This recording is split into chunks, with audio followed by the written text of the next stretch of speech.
Dear students, section B start करते हैं।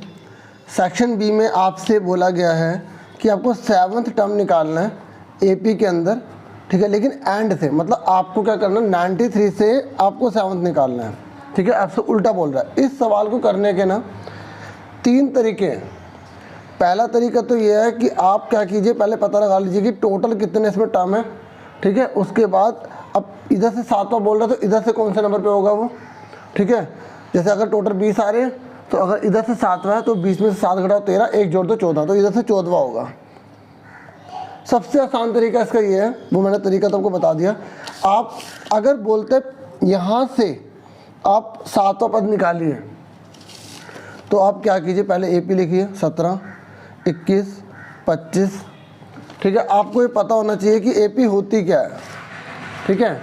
मैंने इसकी वीडियो बना रखी, कंसेप्ट समझा रखा है, उसमें देख लेना।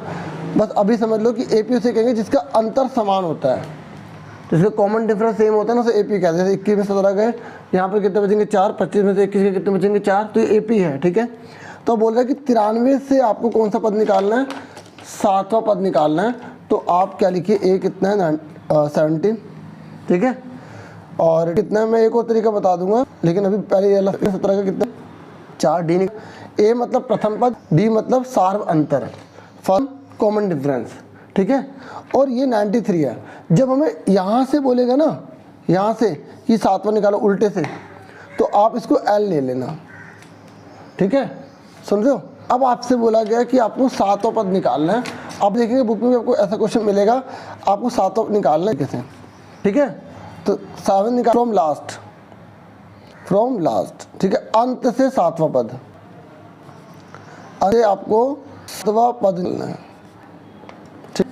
आप पहले इनका फॉर्मूला लिखिए N1D। आप कहेंगे ये फॉर्मूला क्यों लगाया,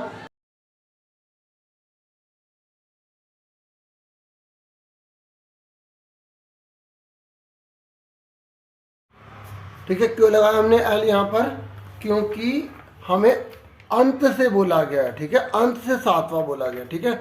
और देखिए आपका जो फॉर्मूला जो नॉर्मल होता है वो क्या होता है, फॉर्मूला जो नॉर्मल फॉर्मूला होता है वो होता है आपका an = a + n-1d होता है, ठीक है। लेकिन जब आप लास्ट से निकाल रहे हैं ना, तो आपको a की जगह l लिखना है, प्लस की जगह माइनस लिखना है, बाकी सारा सेम रहेगा। ये बिल्कुल आसान रहता है, ठीक है। बुक में भी आप ऐसा क्वेश्चन जरूर देखोगे, ठीक है। तो अब आप देखिए l कितना है आपका 93 है, n कितना है आपका 7वां निकालना है, ठीक है। d आपका कितना है 4 है, ठीक है। इस तरीके से 93 - 7 में से बन गया आपका 6 × 4। 93 में से 24 हम लेस कर देंगे तो हमारा कितना आ जाएगा, यहाँ पर 8/2 का 69 आ जाएगा, ठीक है। क्लियर हो गया आपको, अच्छे से समझ में आ गया, ठीक है। अब मैं जो आपको दूसरा तरीका बता रहा था उस तरीके को भी आप देख लो एक बार। देखो हमसे बोला गया ना यहाँ पे 7वां पद निकालना है पीछे से, तो हमने क्या करा, एपी को उल्टा कर दिया। देखो यहाँ पे कितने पढ़ रहे थे, 4 पढ़ रहे थे। जब हम एपी को उल्टा कर देंगे तो यहाँ 93 है, उसके बाद 4 कम कर दो। देखो यहाँ से बढ़ रहे तो यहाँ से घट रहे होंगे ना, ठीक है। तो हमने 4 कम कर दी, इसमें आ गया 89, फिर इसमें 4 और कम कर दो 85, ऐसे करते रहो करते रहो करते रहो करते रहो, लास्ट में क्या आएगा आपका 17 आएगा। अब आपसे बोला गया आपको 7वां पद निकालना है, 7वां पद निकालना है। अब जैसे आप जनरल करते थे ना, वैसे ए कितना है 93, डी आपका कितना आएगा 89 में से 93 घटाइए, आपका माइनस का 4 आएगा इस पर, ठीक है। अब आप बताइए आपको A7 निकालना है, तो आप क्या फॉर्मूला लगाते थे A7 का, a + 6d लगाते थे ना। तो a कितना आपका 93 + 6d कितना आपका -4। जब यह 7 होता था 1 कम कर लेते थे, ठीक है। अगर आप पुराने तरीके से करना चाहते हो तो आप एपी को उल्टा करके आराम से इसको कर सकते हैं, आपका आंसर आएगा। देखो अब दोनों को कंपेयर कर लो कि दोनों जो मैंने कराए ना वो कैसे हैं। आप ध्यान से देखो, यहाँ पर हमने क्या करा, जो क्वेश्चन में बोला था हमने वैसे ही कर दिया। आप देख सकते हैं 69 आ रहा है ना। आप देखो इस वाले में हमने क्या करा, एपी को उल्टा कर दिया, इस वाले में हमने उल्टा नहीं करा, ठीक है। हमने पीछे से निकाला तो हमने ये वाला फॉर्मूला लगा दिया। आप देखेंगे तो दोनों चीज़ें सेम है। देखो 93 है, वही 93 है, 6 और 4 है, देखो माइनस है तो देखो यहाँ +1 माइनस हो गया। अब आप इसको वीडियो दोबारा से देख के आराम से देख लेना कौन से तरीके से आपको करना है। ठीक है, तो अब हम आगे बढ़ जाते हैं नेक्स्ट क्वेश्चन। देखिए एक बार दोबारा बता दूं, अगर आपको 7 टर्म लास्ट से निकालना है और अगर आपको ये आसान तरीका लगा है तो आप इसी को अप्लाई कर लें। मैं दोबारा बताता हूँ क्या करना है, बाकी बच्चे वीडियो को आगे कर लें। देखिए ये पूरा है, हमने इस AP को उल्टा कर दिया, 93 है, ये 4 बढ़ रहे थे, हमने 4 घटा दिया। फिर A कितना है 93, D कितना है, इसमें से घटाते तो D निकलता है ना, और A 7 निकालना है तो क्या फॉर्मूला होगा, A + 6D। अगर 7 होता तो 6 लिखते हैं, 5 होता तो 4 लिखते हैं। ठीक है, तो बस A की जगह पुट करा, 6 लिखा, D की जगह लिखा कितना है -4, मल्टीप्लाई कर दिया, इसमें घटा दिया, आंसर आ गया। देखिए 8वें क्वेश्चन में हमें जो है मीडियन दे रखा है, माध्यक दे रखा है 82। जब हमें एक चीज़ दी होती है तो एक चीज़ वो गायब भी करेगा। यहाँ पर इसने गायब कर दिया तो इसने बोला जेड निकाले, जेड की जगह एक्स वाई ABC कुछ भी लिख सकता है। जो क्वेश्चन में बोला उसी के अकॉर्डिंग आपको करना है। ठीक है, जिनको आता है, जिन्होंने कर रखा है वो आगे कर लें, नहीं तो जिनको आता है वो फटाफट एक बार रिवीजन के लिए जल्दी से करके दिखा दें। ठीक है, तो सबसे पहले हमने क्लास इंटरवल लिखा, हिंदी में वर्ग अंतराल लिख लेंगे आप, नहीं तो ये चीज़ लिख लेना। ठीक है, तो 45 से 55 है, फिर 55 से 65 है, 65 से फिर आपका 75 दे रखा है, और 75 से आपका जो है वो 85 है, 85 के बाद आपका 95 है, 95 के 105 है, 105 के बाद आपका 115 है। ठीक है, और ये आपका F होता है, हमने इसे F लिख दिया। ये 7 है, ये 12 है, ये 17 है, इसका नाम जेड दिया है, इसको 32। ठीक है, 32 के बाद इन्होंने 6 लिखा है, फिर उसके बाद 10 है। ठीक है, समझ में आ गया। उसके बाद अब आपको मैंने आपको बताया था कि जब हमें मीडियन दिया है, जो हमें दिया उसी का फॉर्मूला हमें लगाना है, तो अब मीडियन के लिए हमें CF चाहिए होता है। ठीक है, जिन बच्चों ने CF निकाला वेरी गुड। 7 12 7 कितने हो गए, 19 हो गए। ठीक है, 19 और 17 जो है आपके 36 होते हैं। ठीक है, और 36 में जेड जोड़ेंगे तो 36 प्लस जेड। कई बच्चे क्या करते हैं 36 जेड लिख देते हैं, ऐसे लिख देते हैं, 36 जेड लिख देते हैं, तो हो गया ना गलत, प्लस कर रहे हैं। 36 में 32 जोड़ो, आपके कितने आएंगे 68 आएंगे। ठीक है, और 68 में आप जब 6 ऐड करते हैं तो आपका 74 हो जाएगा। 74 में 10 ऐड करेंगे तो आपको 84 प्लस जेड हो जाएगा। ठीक है, समझ में आ गई। अब उसके बाद आपके मन में ये आएगा कि हमारे को L पता लगाना है, F पता लगाना है, तो सबसे पहले फॉर्मूला लिख लो। ठीक है, थोड़ा स्पेस छोड़ दिया, माध्यक फॉर्मूला क्या होता है, L plus N/2 CF F into में H। एक बहुत इंपॉर्टेंट बात बताने जा रहा हूं, हमें यहाँ पर मीडियन दे रखा है, आपको इसमें इंपॉर्टेंट क्या है सुनिए। जब हमें आंसर दिया होता है तो ये आंसर किसके अंदर आ रहा है, आंसर आ रहा है 82 इसके अंदर। सुन रहे हैं, जब हमें आंसर दिया होता है तो हम इसको देखते हैं, बच्चे क्या गलती करते हैं, ये 84 लिखा हुआ, 84 का आधा करने लग जाता है। अरे प्लस में जेड भी तो है, पता लगे वो कितना हो, हमें क्या पता, मान लो यहाँ पे 16 हो तो 100 का तो 50 है ना, पर हमें पता थोड़ी कितना है, यहाँ पे हो सकता है 50 हो, 60 हो, 70 हो। तो जब हमें आंसर दिया होता है तो आंसर इसके अंदर आ रहा है, तो ये L कहलाता है, ये L कहलाता है। L कितना आ गया, 75 आ गया। इसके सामने वाला F कहलाता है, F हमारा Z है। इसके ऊपर, इसके सामने से ऊपर वाला होता है CF, ये याद रखना बच्चों। ठीक है, और H कितना होता है, जो ये लोअर लिमिट होती है ना, निम्न सीमा, खाली एग्जाम में इतने भी पूछ लेता है क्वेश्चन में कि लोअर लिमिट क्या है 75, अपर लिमिट क्या है 85, उच्च सीमा 85, निम्न सीमा 75, दोनों को घटाएंगे तो वर्ग साइज होता है, इसे बोलते हैं 10। ठीक है, अब इस फॉर्मूला में पुट कर दो, ये कितना है 82, क्योंकि इस बार एक चीज गायब होता है, एक चीज देगा भी तो सही, इसलिए दे दिया। L कितना है 75। ठीक है, N/2 हमारा कितना दे रखा है, N कितना है 84 प्लस जेड, यहाँ लिख लो N कितना है 84 प्लस जेड, तो N/2 कितना आ गया 84 प्लस जेड/2। बच्चे क्या करते हैं 84 के नीचे 2 लिख देते हैं। ठीक है, पूरे के नीचे लिखो 84 प्लस जेड/2। CF आपको कितना दे रखा है 36। F कितना दे रखा है आपको, F दे रखा है आपको Z। ठीक है, और आपको H कितना दे रखा है 10। और इस तरीके से, जिस तरीके से मैं कर रहा हूँ वही तरीका आप ध्यान में रखो, इस तरीके से करो। बाकी अगर आपने और कोई सीख रखा है तो फिर कोई बात नहीं। नीचे 1 लगा लो, इसकी गुणा इसमें, इसकी गुणा इसमें, इसकी गुणा इसमें, ठीक है। 1 की गुणा इसमें करोगे सेम आ जाएगा, इसकी गुणा इसमें करो 36 दूना 72 हो गया, 2 एकम 2 हो गया। और ये जो जेड है ना ये नीचे है, ठीक है, ये पूरा है, ये बहुत बड़ा है इस तरीके से, ठीक है। तो ये 10 है, तो 10 यहाँ पे गुणा में लगा दो, ठीक है।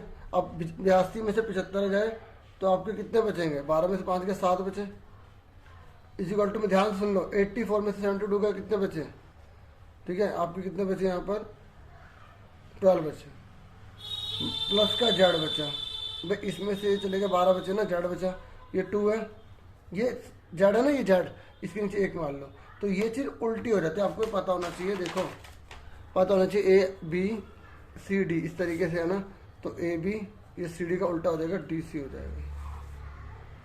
तो याद रखना कि इन दोनों को गुणा में लिखना है इस तरीके से, क्योंकि इसका उल्टा होगा तो जेड में, जेड की 2 में तो मल्टीप्लाई होगी, नहीं तो सिंपल याद रख लो ना, क्वेश्चन और कहाँ से आएगा, इसको इससे गुणा कर दो, गुणा में 10, ठीक है। अब उसके बाद क्रॉस मल्टीप्लाई कर लो, ठीक है। तो क्रॉस मल्टीप्लाई जब आप करोगे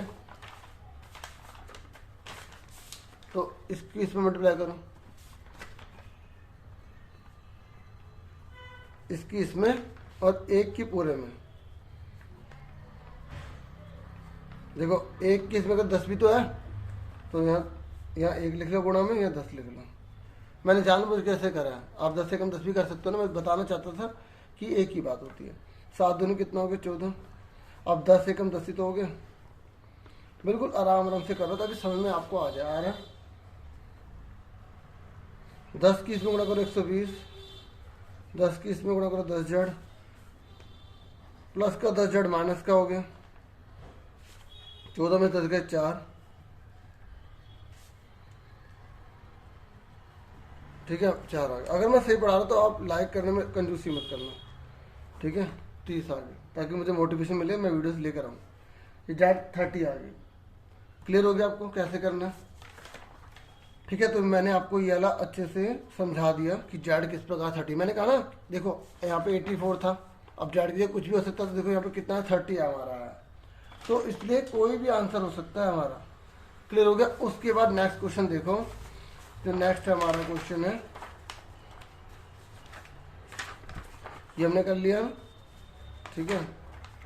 उसके बाद हमारा नेक्स्ट क्वेश्चन है, ये कह रहा है 7.6 सेंटीमीटर की एक लाइन खींचिए, उसको 3:1 में, ठीक है, आंतरिक अनुपात में विभाजित कीजिए, ठीक है, इंटरनली उसको डिवाइड करना है। तो आप इसको कैसे करेंगे, इसे मैं रफ में बता रहा हूँ, ठीक है। क्वेश्चन नंबर 9, ये 7.6 सेंटीमीटर की आप लाइन ड्रॉ कर लेंगे, ठीक है, और यहाँ पर जो है एक्यूट एंगल की आप एक लाइन डाल लेंगे। देखो इसको करने के 2-3 तरीके हैं, ठीक है, आपने जो तरीका सीख रखा आप वही कर लेना, ठीक है। बाकी मैं एक बार बता रहा हूँ, तो जैसे अगर कोई भी लाइन को डिवाइड करने वाला आ गया 3/2 है, तो अगर आप इस वाले पॉइंट से एक्यूट लाइन डाल रहे हैं, एक्यूट एंगल डाल रहे, सॉरी, तो एक्यूट एंगल मतलब 60 डिग्री का एंगल बना लो डी से, नहीं तो कंपास से बनाओगे तो ज़्यादा बेटर रहेगा, ठीक है। तो जितना यहाँ पे बनाओगे उतना ही है। मैंने 60 डिग्री पता क्यों बोला है, क्योंकि अगर आप यहाँ भी 60 का बनाएंगे तो यहाँ भी 60 का, तो दोनों बराबर दिखेंगे और ये लाइन इसके पैरेलल रहेगी, तभी आंसर सही बनेगा, ठीक है। तो अब यहाँ पर 3 और 2 है ना, तो जो ऊपर 3 लिखा है उसको नीचे आग डालो। मैं जो NCERT में आपको एग्जाम्पल दे रहे हैं उसके हिसाब से करवा रहा हूँ, ठीक है। तो हमने यहाँ पे प्रकार रखने, तो पहले वाले में इतना ही गैप ले लिया, एक प्रकार काटना है, प्रकार से काटना है यहाँ पर इस तरह, 1 फिर 2 फिर 3, ठीक है।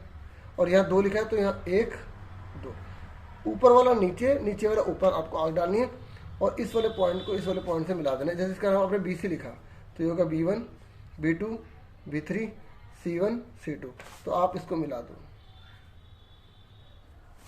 तो ये 3 हो गया और ये 2 हो गया, तो 3:2 में आपने बांट दिया।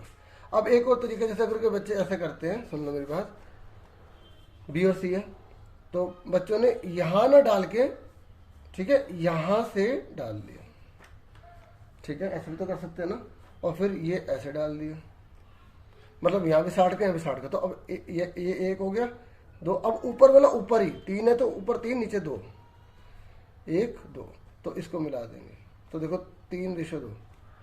जब अगर आप ये वाले पॉइंट को ऊपर लेके जाते हैं तो ऊपर वाला ऊपर, नीचे वाला नीचे बनानी पड़ती है, लेकिन अगर इस पॉइंट को नीचे लेके जाते हैं तो ऊपर वाला नीचे, नीचे वाला ऊपर। तो ये मैंने एनसीईआरटी में जैसे देखा वैसे करवा दिया, ठीक है। अब आप एक तरीका याद रखना, दोनों तरीके याद रखोगे तो कंफ्यूज हो जाओगे। इस वाले तरीके में ऊपर वाला नीचे, नीचे वाला ऊपर मिलाना पड़ता है। इस वाले में ऊपर का ऊपर, नीचे का नीचे, लेकिन ये नहीं दे रखा, लेकिन ये सही है, गलत ये भी नहीं है। क्लियर हो गया। एक और तरीका होता है, इसी को याद रखो क्योंकि अब पेपर है तो कंफ्यूज आप और हो जाओगे। उसमें वैसे बता दो, उसमें टोटल करके करना पड़ता है, 3 2 5 करके, ठीक है। अब उसके बाद आ जाइए नेक्स्ट पर। ये कह रहा है एक 5 सेंटीमीटर त्रिज्या के वृत्त के केंद्र O से 13 सेंटीमीटर की दूरी पर स्थित बिंदु P से वृत्त पर स्पर्श रेखाएं PQ और RQ खींची गई। ये देखो फिगर बनी हुई है यहाँ पर। तो ये कह रहा है कि आपको PROQ का एरिया निकालना है। PROQ का आपको इसका एरिया निकालना है। देखिए जब एरिया निकालने की बात आ रही है तो आपको ये देखना पड़ेगा कि यहाँ पे ट्रायंगल बनना, 90 डिग्री का ट्रायंगल होता है, ठीक है। 90 डिग्री का ट्रायंगल होता है ना। क्यों, मैं आपको बता दूं, आपने थ्योरम 10.1 अच्छे से रट लो, ठीक है। अगर थ्योरम नहीं आती तो एग्जाम्पल बुक के आ सकते हैं। तो यार है ना, जब कोई स्पर्श रेखा इसको जा रही होती है, टच कर रही होती है टेंजेंट रेखा, और ये सेंटर का पॉइंट होता है, केंद्र का, तो ये हमेशा पॉइंट ऑफ कॉन्टैक्ट स्पर्श बिंदु कहलाता है। ये 90 डिग्री का होता है हमेशा, ये हमेशा 90 डिग्री का एंगल होता है। और 90 डिग्री का तो अगर मैं इसको मिला दूँ तो ये राइट एंगल ट्रायंगल नहीं बन गया। राइट एंगल ट्रायंगल मतलब समकोण त्रिभुज, उसे ही तो कहते हैं। इसमें एक 90 का भाई, एक ट्रायंगल में एक से ज़्यादा 90 तो हो नहीं सकते, ठीक है। तो अब हमें पता है कि ये क्या 90 डिग्री का है, ये कितने का 5 का है, ये कितने का 13 का है। अब देखो ये 5 का, तो ये भी तो 5 का होगा नहीं होगा 5 का, बोलिए होगा। क्यों होगा, क्योंकि ये भी त्रिज्या और ये भी त्रिज्या दे रखी है, ठीक है। और ये 5 का, ये 13 का है, तो ये कितने का होगा बताओ, ये कितने का होगा। तो इसमें लगाओगे पाइथागोरस थ्योरम।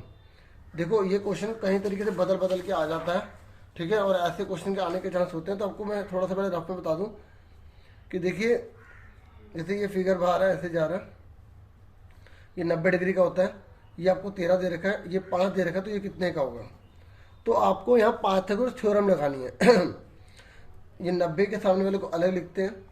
आपको पता होगा हाइपोटेनस का स्क्वायर होता है, एक होता है बेस का स्क्वायर और परपेंडिकुलर का स्क्वायर। अभी आपको ये याद करने की जरूरत नहीं है, मतलब कर्ण का स्क्वायर पहले बता दूं, फिर भी आधार का स्क्वायर और लंब का स्क्वायर आपको याद रखने की जरूरत नहीं है, ठीक है। आपको सिंपल याद रखो कि 90 के सामने वाले को अलग लिखना है, OAB। मैंने फिर भी इसलिए बता दिया क्योंकि कुछ बच्चों को रिवाज हो जाए।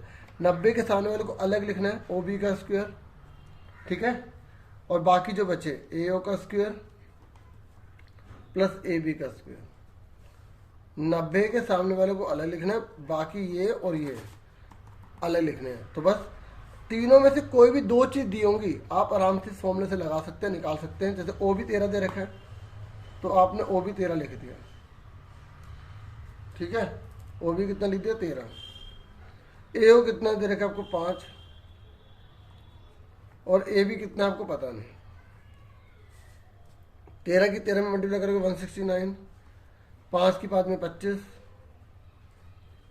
तो 169 में से 25 माइनस कर दो तो आपका 144 आता है। और 144 का जो रूट होता है आपका कितना होता है, 12 होता है। तो ये आपका जो है 12 निकल जाएगा। समझ में आ रही है। तो ऐसा कोई भी क्वेश्चन, और पता है आपने 13 चैप्टर भी करा होगा, उसमें भी आपने शंकु वाला पढ़ा होगा। तो जैसे L होता है, ये R होता है, ये H होता है। आपने करा ना कि 90 के सामने वाले को अलग लिखते हैं, L का स्क्वायर, R का स्क्वायर, H का स्क्वायर। इस ये भी तो आपको यूज करना आता होगा कि 90 के सामने वाले को अलग लिखते हैं, L का स्क्वायर, ये R का स्क्वायर होता है और ये H का स्क्वायर होता है, हाँ।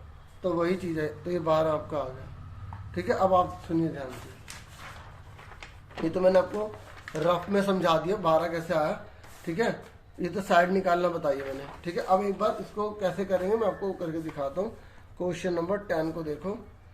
अब देखिए यहाँ पर हमें दे रखा है 13 है, ये 5 है, ये O है, ये Q है, ये P है, ठीक है, ये R है, ठीक है। अब देखो ये 5 है तो ये भी 5 होगा, ठीक है। हमसे एरिया बोला है, एरिया के लिए देखो मैंने आपको पता है क्यों बता रहा था 90 डिग्री का।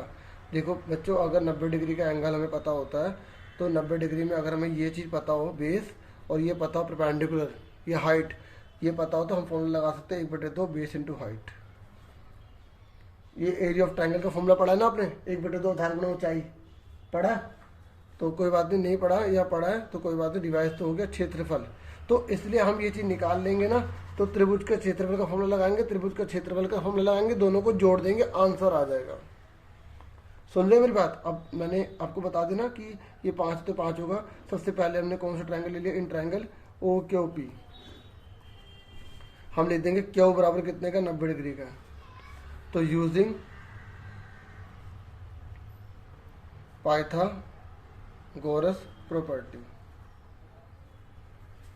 ठीक है, पाइथागोरस नियम का प्रयोग करने पर,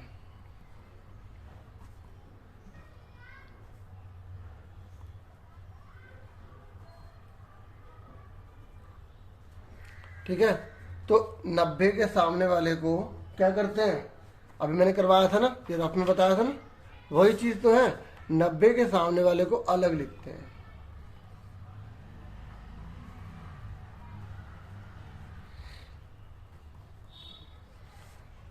तो पी क्यू कितना है, हमें पी क्यू पता नहीं, पीओ कितना है, पीओ 13, और क्यू ओ कितना है 5।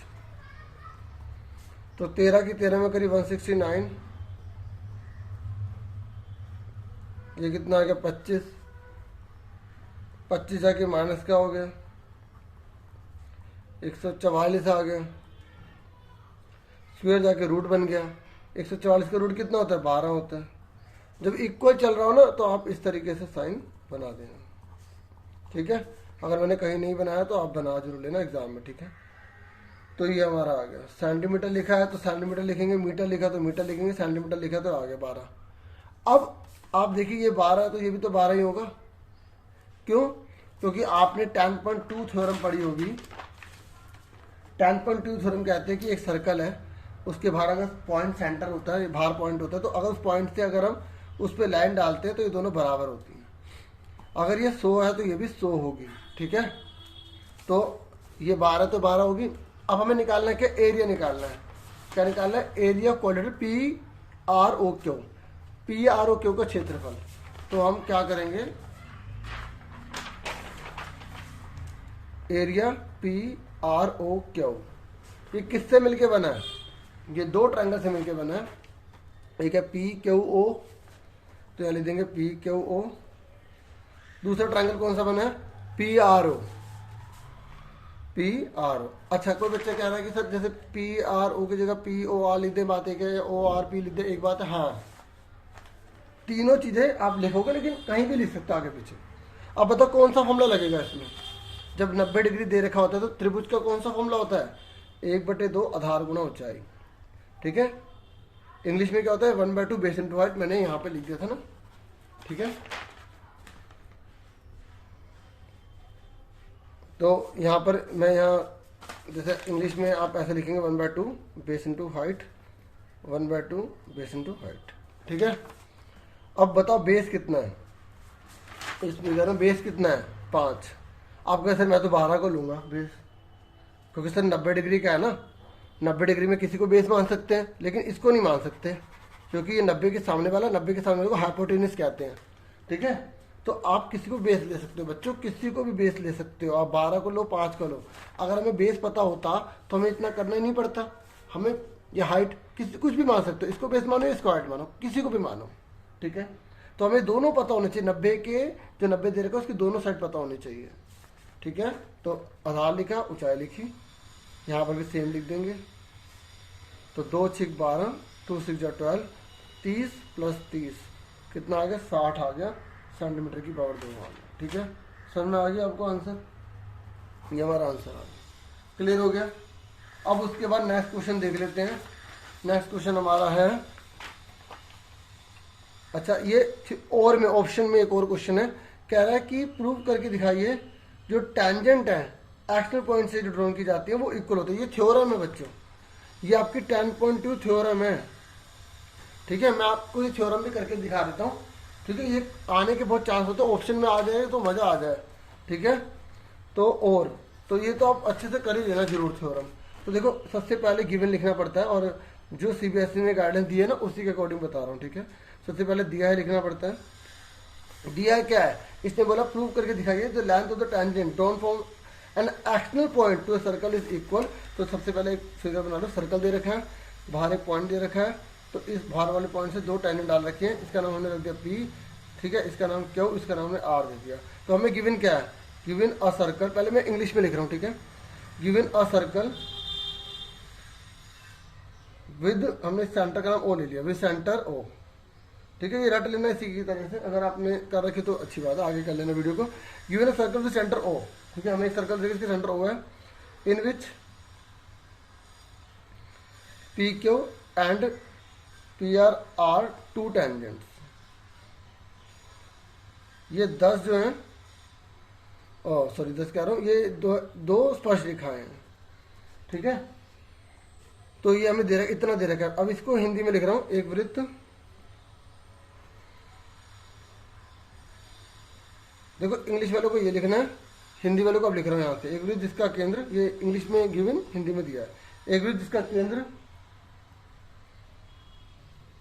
ओ है तथा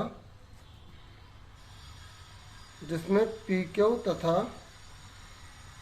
पी आर स्पर्श रेखाएं हैं,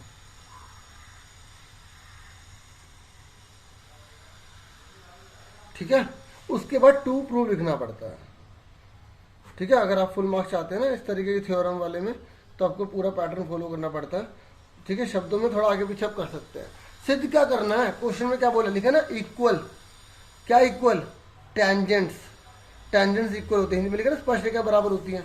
तो आपको स्पर्शरेखा कौन सी है, ये दोनों, तो आपको बराबर करना है, आपको बराबर करना है, पी क्यू बराबर होगा पी आर के।